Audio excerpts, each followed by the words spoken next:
पीछे हटे। मुझे लगता है ये यमुना महारानी मुझे और मेरे बालक को बहा करके समुद्र में पहुंचा देगी। भगवान ने सोचा ऐसा ना हो कहीं मेरे बाबा डर जाए।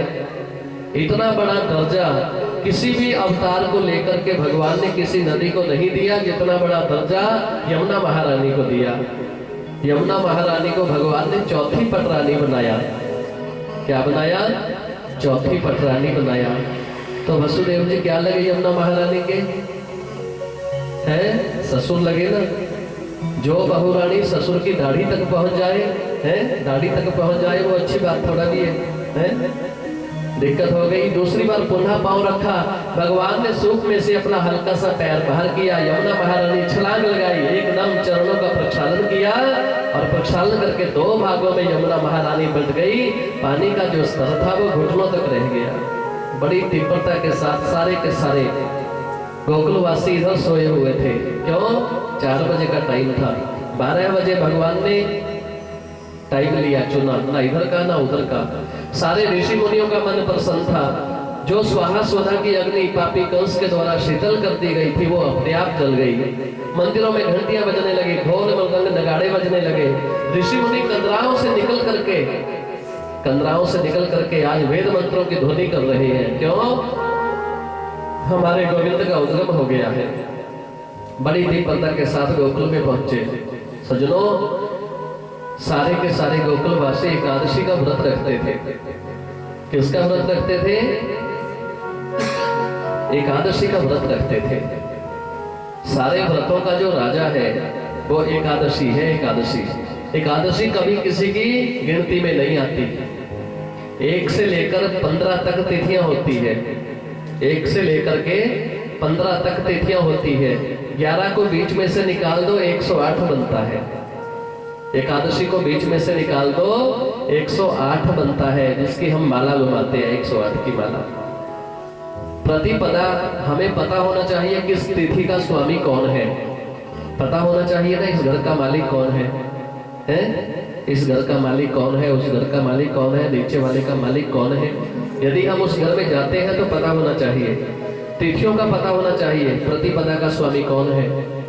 प्रतिपदा का स्वामी अग्नि, 2 के ब्रह्मा, 3 के स्वामिनी गौरी, चतुर्थी के गणेश, पंचमी के शेष, षष्ठी के सूर्य, षष्ठी के स्वामी कार्तिक, सप्तमी के सूर्य, अष्टमी के शिव, नवमी की दुर्गा, 10वीं का काल, एकादशी के भगवान विष्णु, द्वादशी के विश्वदेवा, त्रयोदशी के काम, चतुर्दशी के मालिक शिव, पूर्णमासी के मालिक चंद्रमा और अमावस्या के मालिक पितर।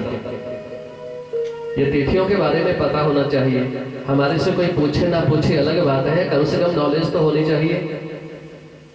है जब गाड़ी को खोल लिया अच्छी तरह से तो उसकी नब्ज का पता होना चाहिए, कहाँ से खराब है। पूरा इंजन ठीक करवा दिया, ब्रेक करवाई नहीं ठीक, क्या बना फिर? गाड़ी कहाँ गई? स्वाहा। पता होना चाहिए। सारे के सारे गोकुलवासी एकादशी का व्रत रखते थे। क्यों रखते थे एकादशी का व्रत? हमारे नंदराय जी के पास आज तक ना कोई लल्ला भैया, ना कोई लल्ली भाई, ना कोई बेटा है ना कोई बेटी है। हमारे यहाँ गोपाल आ जाए, गौओं का पाली आ जाए। सारे गोकुलवासी एकादशी का व्रत रखते थे। समय ने करवट बदली सजनों। भगवान ने योग माया का सहारा लिया था। योग माया, आप गोकुल में जाकर के अवतरित हो जाओ और मैं यहाँ वसुदेव देवकी के घर में आता हूँ। हमारा आपस में अदला बदला हो जाएगा, एक्सचेंज ऑफ मटेरियल, आदान प्रदान हो जाएगा। प्रिय श्रोताओं, बड़ी तीव्रता के साथ गए। नंदराय जी को आज ढलती उम्र में उनकी धर्मपत्नी के पास से उनको बेटियां मिलने वाली है या बेटा मिलने वाला है ये पता नहीं है। सुबह उठ करके कोई ना कोई नियम होना चाहिए। नंदराय जी सुबह जल्दी उठते थे और गौशाला में गौओं का दर्शन करते थे। यमुना महारानी जी में 4:15 बजे गोता लगाते थे और प्रार्थना करते थे, अभी तो नहीं भयो, अभी तो नहीं भयो, अभी तो नहीं भयो, अभी नहीं हुआ, नहीं हुआ। माता यशोदा की 2 ननाने थी, नंदा और सुनंदा। जब भी कहीं भाभी के गड़बड़ होने वाली हो, ननाने अपने आप आ जाती है। क्यों? अगर कहीं लल्ला हो गया तो भाई उपहार तो जरूर मिलेगा, है बढ़िया सूट मिलेगा, नोट मिलेगा, है अंगूठी मिलेगी या गले की चैन मिलेगी, कुछ ना कुछ तो मिलेगा, अपने घर के मुताबिक लोग देते हैं। नंदा सुनंदा नाम की दो ननाने आई, उन्होंने माता यशोदा प्रसव पीड़ा से बेहाल थी और वहां वसुदेव जी ने अपने लल्ला को छोड़ा, लल्ली को उठाया, सूप में डाला, टोकरी में डाल लिया। सज्जनों, जहां माया ज्यादा होती है वहां ज्यादा लोग सोए रहते हैं, जहां पर भगवान आ जाते हैं वो सारे लोग जगे रहते हैं, क्योंकि भगवान स्वयं प्रकाश स्वरूप है। सारे गोकुलवासी सोए हुए थे, लल्ली वहां से उठाई, चले गए, एक पीला सा कपड़ा भगवान के ऊपर दे दिया। 4:30 बजे के टाइम नंदा सुनंदा को पता लगा कि हमें लगता है प्रसव हो गया है। देखा बगल में मेरे कन्हैया नटखर, बिल्कुल आंखें बिल्कुल चमकती, क्या कहने। सजनों, एक एक अदा पे पूरा वर्ल्ड, पूरा विश्व भगवान की अदा पे मरता है। किसी कवि ने कहा भगवान के बालों में कुंडल पड़ते हैं, कुंडल को ऐसे लाम पड़ता है, लाम। उर्दू में जैसे कुंडल होता है इसको लाम बोलते हैं, उर्दू मैंने भी पढ़ा हुआ है 9th में। उर्दू में सबसे ज्यादा नंबर मेरे आए, पर मुझे अपना लिखा हुआ उर्दू पढ़ना नहीं आता।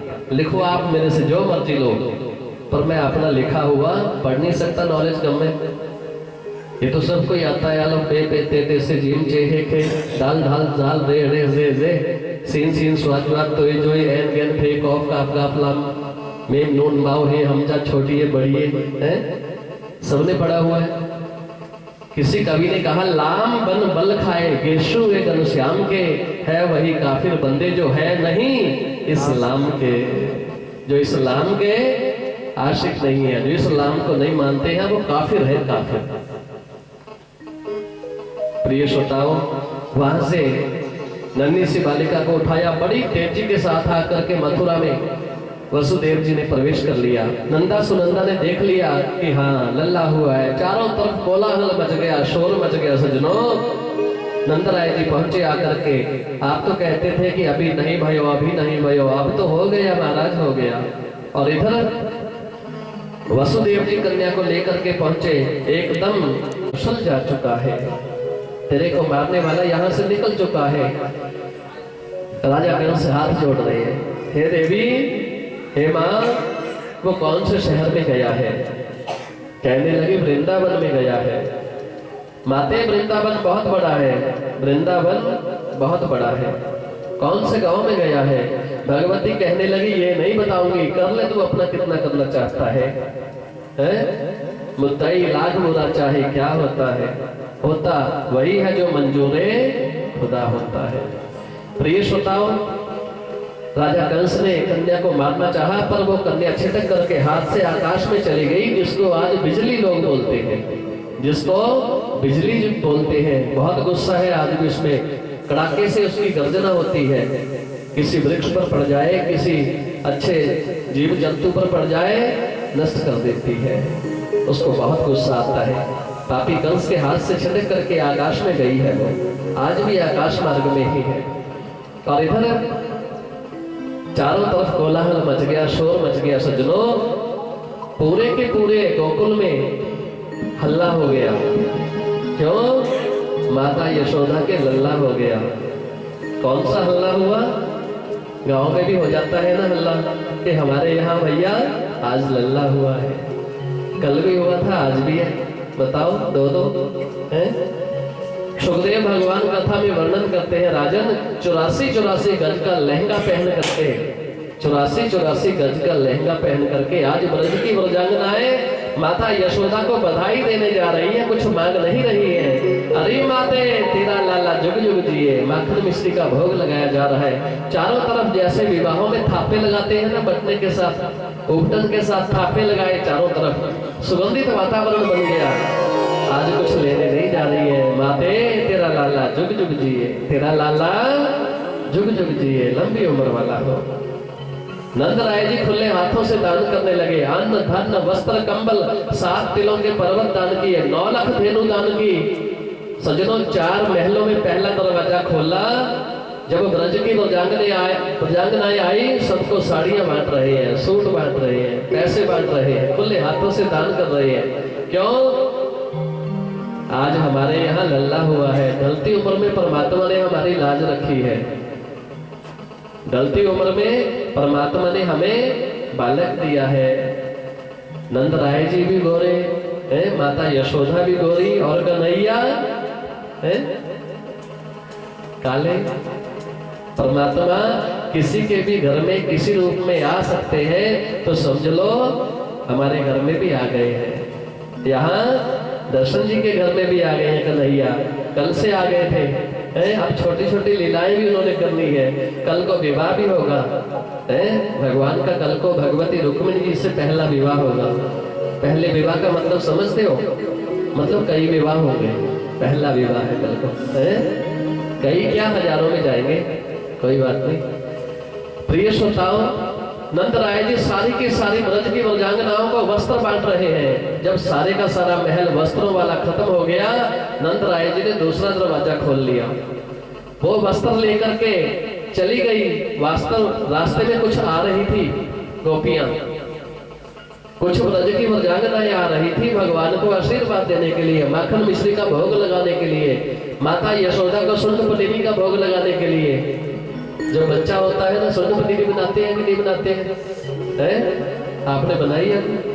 कोई बात नहीं, जरूरी नहीं होती, माखन मिश्री जरूरी होता है।